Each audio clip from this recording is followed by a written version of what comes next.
السلام علیکم ورحمۃ اللہ وبرکاتہ۔ کیسے ہیں آپ سب؟ امید ہے کہ سب اچھے ہوں گے۔ آج کی اس ویڈیو میں ہم جانیں گے زکوٰۃ کے بارے میں کہ زکوٰۃ کیا ہے، ڈکشنری کے اعتبار سے زکوٰۃ ورڈ کے میننگ کیا ہوتے ہیں، اسی طرح سے شریعت کے اعتبار سے زکوٰۃ کے کیا میننگ ہوتے ہیں، پھر اس کے بعد میں کیا اسلام میں زکوٰۃ فرض ہے یا سنت ہے، اگر کوئی زکوٰۃ نہ دے تو پھر اس کا کیا حکم ہے، کوئی زکوٰۃ کا انکار کرے اس کا کیا حکم ہے، یہ ساری چیزیں آج کی اس ویڈیو میں جانیں گے۔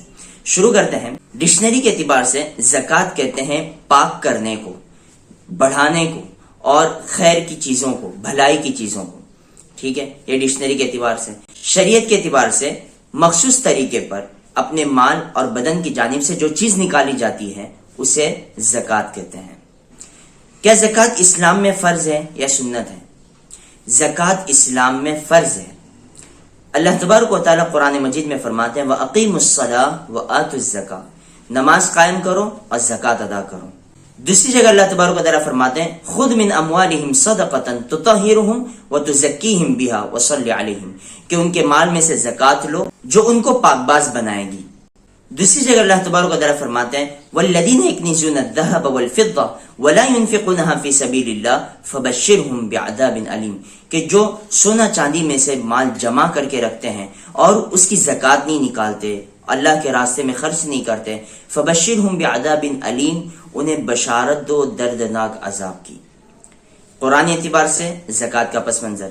حدیث مبارکہ میں اللہ کے نبی صلی اللہ علیہ وسلم کے پاس ایک مرتبہ جبریل علیہ السلام آئے اور کہا کہ اسلام کیا ہے؟ اللہ کے نبی صلی اللہ علیہ وسلم نے جواب دیا کہ اللہ کی گواہی دینا کہ اللہ کے سوا کوئی معبود نہیں، اور اس بات کی گواہی دینا کہ محمد صلی اللہ علیہ وسلم اس کے بندے اور رسول ہیں، اس کے بعد نماز قائم کرنا، زکوٰۃ ادا کرنا، پھر اس کے بعد میں حج کرنا اگر استطاعت ہو، اور رمضان کے روزے رکھنا۔ اسی طرح سے ایک اور حدیث میں آتا ہے اللہ کے نبی صلی اللہ علیہ وسلم نے ارشاد فرمایا اسلام کی بنیاد 5 چیزوں پر رکھی گئی ہے۔ سب سے پہلے شہادت، نماز، روزہ، زکوٰۃ اور حج، یہ 5 چیزیں اسلام کے پلر ہیں۔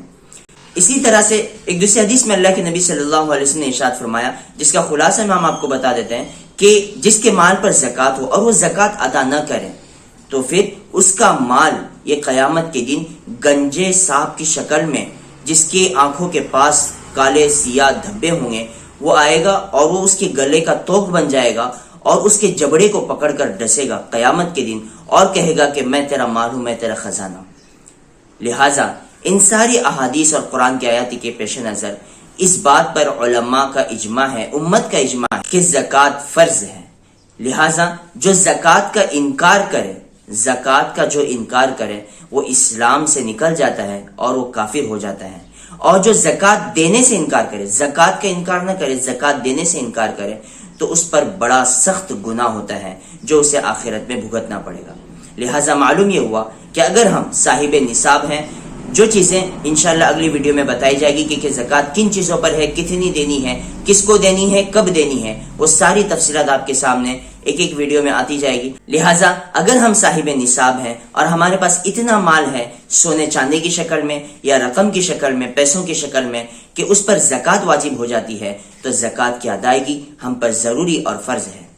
امید کرتے ہیں کہ آپ کو زکوٰۃ کیا ہے یہ سمجھ آ گیا ہوگا۔ ویڈیو پسند آئی ہے تو لائک ضرور کیجیے اور اس ویڈیو کو اپنے دوست احباب سے ضرور زیادہ سے زیادہ شیئر کیجیے۔ ملتے اگلی ویڈیو میں، تب تک کے لیے اجازت دیجیے، اور اگر آپ ہمارے چینل پہ نئے تو سبسکرائب ضرور کیجیے۔